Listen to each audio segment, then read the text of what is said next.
All right, here I have a 2024 Mitsubishi Mirage with the 1.2 liter engine.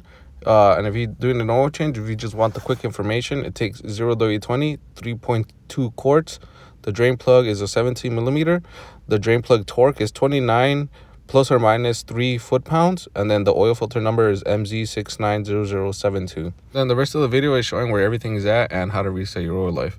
So here at the top, you got your oil dipstick, that little white knob, and your oil cap. Right next to each other. At the bottom here, at the passenger side, you have your oil drain plug. And then the oil filter is a little hidden. You're going to be looking up here where this, at the top of this starter with the plate on it. At the top there, that's where your oil filter is. It's a little hidden.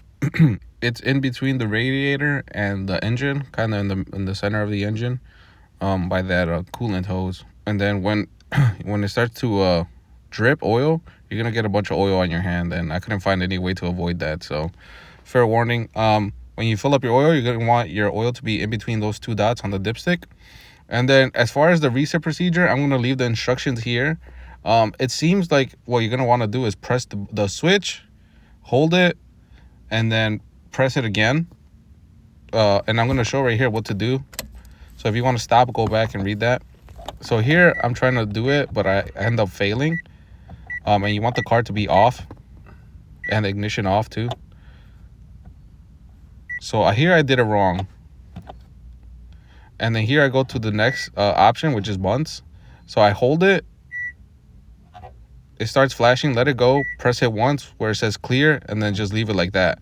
I pressed it a couple times, but I think per the instructions, you're not supposed to do that.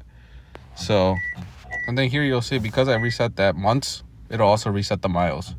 Okay, so if you do that and you accidentally put too much time, I think there is a way to change that service schedule. Here are the instructions to do that if you wanted to do that. I usually just leave it as is, just because I put my own sticker and follow my own schedule.